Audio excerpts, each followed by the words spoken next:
After receiving the report, Lord Niriakara decided to speak with these three prisoners himself.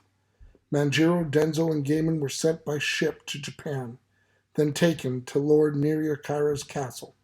They were assigned to a house on the castle grounds, and although still under house arrest, were treated as respected guests.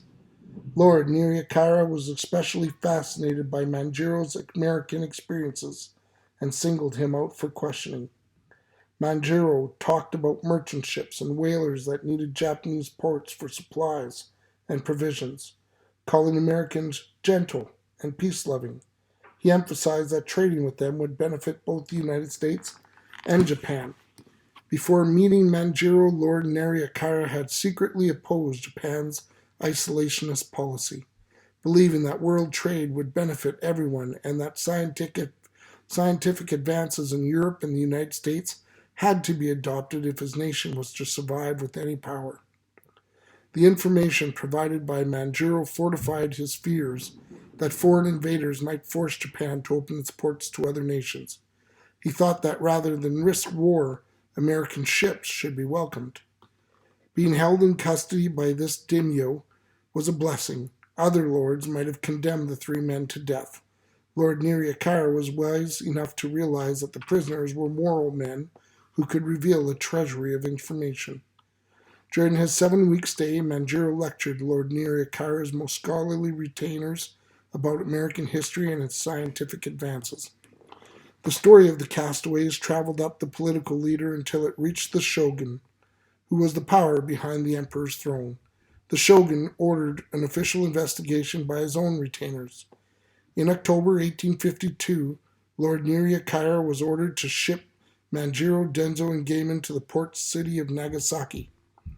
Urging that the castaways not be harmed, Niriakara sent a note to the shogun stating that his own investigation proved that the three outcasts were quite innocent of crimes. Despite Lord Nariakara's note, Manjiro, Denzo, and Goman were thrown into prison and treated like criminals.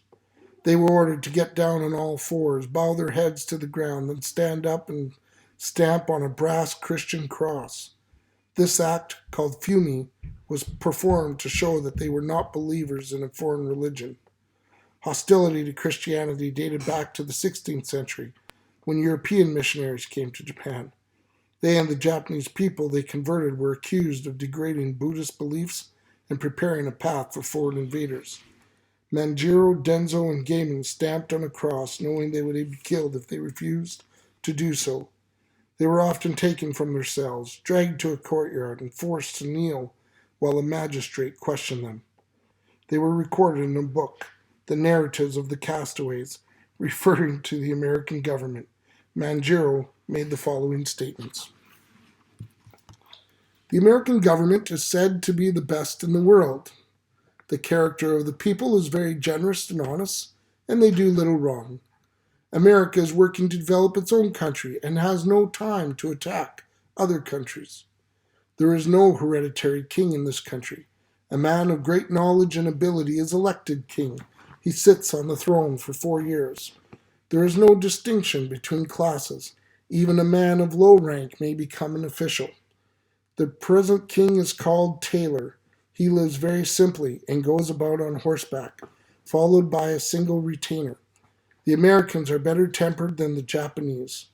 Manjiro also talked about the amazing telegraph, which uses a wire stretched high above the road, and the letter hung on it goes from one station to another without the aid of a messenger. In response to naive questions about stars and storms, Manjiro told his inquisitors that the Milky Way could be seen in other parts of the world and that heavy rains occurred almost everywhere. Officials listened intently when this prisoner dared to disapprove of Japan's isolationist policy. When a whale ship or trading ship is delayed by a storm, there is a shortage of water and fuel. The Japanese government drives all ships away, whether the crew is suffering or not. Americans seek permission to get these things at Japanese ports. The men endured prison for 6 months. Finally, in June 1852, The three were released and allowed to visit their families. They sailed to their home province, Tosa, and hiked to Usa, where Denzo and his brother Gaiman looked forward to reuniting with their mother and father. When they arrived, they were devastated. Both parents had died. The family hut had rotted into a pile of rubble. The grief-stricken brothers gratefully accepted an aunt's offer to help them live with her. It was a heartbreaking homecoming. A depressed Manjiro set out for his own home, fearful that he too might be shaken by tragedy. He spent 4 days hiking 90 miles to his birthplace, Nakahama. He traveled along the eastern sea route, the famous Tokaido, the most traveled road in Japan. It sneaked along the beautiful Pacific coast, where in many places mountains met the ocean, along a major highway that started at the capital city of Edo, Tokyo. It was very narrow and rutted. Commoners went by foot. Samurai and lords traveled on horseback and sat in kagos, small open or enclosed platforms with poles attached that rested on the shoulders of 2 or 4 servants. On the evening of October 5th, 1852, Manjiro reached home. It had been almost 12 years since he had last seen his village. When he was 14 years old, his mother, brothers, and sisters were startled, and then elated, when he entered their hut. They were ecstatic, for they had been seen Manjiro had died at sea. Together, they visited the local temple to offer thanks for Manjiro's miraculous return, and to show him a tombstone that had been erected in his memory. In the evening, villagers gave a party to celebrate the survival of the lost fisher boy. Manjiro was dismayed because he was allowed to be home only 3 days. Lord Yamanouchi, the daimyo of Tosa, wanted to see him immediately and summoned him to leave his family and report to the Grand Castle in Kochi. Manjiro had become a sought-after celebrity, not only because of his experiences overseas, but also because of his knowledge. Lord Yamanouchi was so impressed by Manjiro's outstanding intelligence that he elevated him from a low caste of a fisherman to the high rank of a samurai, a change of status unheard of at that time. Manjiro was given 2 beautiful swords to carry at his side, and a marriage with Tetsu, the 17-year-old daughter of a samurai, who arranged for him through a noble go-between. He was allowed to adopt a last name, a privilege reserved exclusively for the higher class of society. He chose Nakahama, his hometown, as a last name. Manjiro Nakahama was in charge of teaching world history, geography, and elementary English to other samurai. As it turned out, his teaching career would be abruptly stopped by a national crisis. On July 8, 1853, 9 months after Manjiro reached his home, a fleet of 4 ships of the United States Navy dropped anchor at Edo Bay.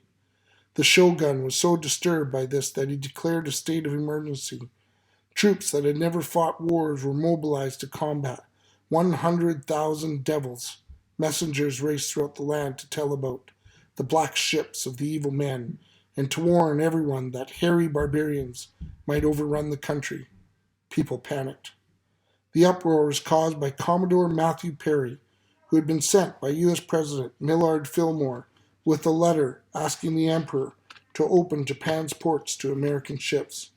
Although Japanese officials boarded Perry's ship with orders for him to go away, Commodore Perry refused to leave. He demanded an audience with the Emperor. Manjiro was the only man in Japan with first-hand knowledge of the United States. Therefore, he seemed best qualified to give advice. The shogun commanded him to come to Edo at once so that he could act as advisor to the Council of Nobles. Manjiro left Kochi Castle in August 1853. He was transported by boat to the port city of Osaka, then traveled to Edo on the Tokaido Road during this time. Members of the Council of Nobles realized Japan's military power was weak. All their country could muster against an enemy were old weapons such as swords, pikes, antique cannons, and rusty muskets. Yet they feared that signing a treaty would mean the collapse of their government. They turned to Manjiro for advice. Manjiro argued for an end to the nation's isolationist laws. He told the Council of Nobles that Japan could no longer lock itself away from the rest of the world. that to survive as an independent nation, Japan must peacefully agree to open ports and trades with the United States. His opinions were welcomed by some, but condemned by others. Lord Abbey, who headed the council, was sure that Manjiro favored American interests. He pointed out that Manjiro was not only saved from death by Americans, but also owes a debt of gratitude for the benefits he received from them. He will never act against them. Therefore, he should not be allowed to meet the Americans. Indeed, Manjiro was not permitted to meet the Americans. However, he played a vital behind-the-scenes role. His translations, explanations, and comments about American society. These arguments in favor of welcoming Americans to Japan had a serious impact on the nobleman, who negotiated and signed a treaty of peace and amity with the United States on March 13, 1854. The treaty declared peace and friendship between the United States of America and the Empire of Japan. It specified that two ports, Shimoda and Hakodate, would be open to American ships. The Japanese agreed to provide Yankee whalers, warships, and merchant vessels with food, water, coal, and other needed supplies. Japan was unlocked, forced to join the modern world after having been frozen in feudalism for 2.5 centuries. Manjiro's role as consultant continued after the treaty was signed, for Japanese leaders realized that their country needed Western technology and knowledge of other countries to survive as an independent nation. He had seen foreign military installations and could describe steamships, railroads, telegraphs, and other Western scientific advances. The honorable samurai, Manjiro Nakahama, helped bring Japan into the modern world. He designed ships capable of crossing oceans. As chief professor of navigation and ship engineering in Tokyo's Naval Training School, he used his own Japanese translation of the American sailing book, The Practical Navigator, as his students' textbook. He also wrote the first English book for Japanese people, a shortcut to the English conversation. In 1859, Manjiro was transferred to Hakodate in northern Japan so that he could establish a profitable whaling industry. Manjiro used Western advanced technology to build typical New England whale ships and whaleboats. This enabled his countrymen to capture more whales than had ever been possible. In 1860, he joined the first Japanese embassy to the United States as an interpreter, but his role was expanded when the ship Karen Maru hit the high seas. A fierce storm sent massive waves across the deck. Captain Katsu, who had never sailed on a rough ocean, was too seasick to give commands. He handed the helm to Manjiro, who took charge. Even after the storm subsided until the ship reached San Francisco, Manjiro was responsible for safe sailing. When the ship returned to Japan some week later, the emperor awarded him with his own family Nakahama crest. It was embossed on 2 magnificent silk outfits. In 1870, as interpreter for a diplomatic delegation that stopped in New York, Manjiro took 2 days off to travel by train to Fairhaven so that he could visit Captain Whitfield. He had not seen his American foster father for 21 years. Manjiro repeated in person the sentiment he had expressed in a letter he had once written to the captain. It read, "O Captain, how can I forget your kindness when I can pay you for your fatherly treatment? Thank God 10,000 times and never will forget your name." After working as interpreter for an international conference in London, Manjiro returned to Japan and resumed teaching as a professor of English at a college that eventually became the University of Tokyo. He died in 1898 at the age of 71. Manjiro Nakahama led an incredible life in both the United States and Japan. He was indeed a citizen of both countries, and the clothes he adopted expressed this. He could often be seen on the streets of Tokyo wearing a Japanese kimono with an American derby hat and Western shoes. To this day, people still marvel at the true tale of Manjiro, the poor fisher boy who became an honored samurai. That's the end of our story. Hopefully it was informative and fun,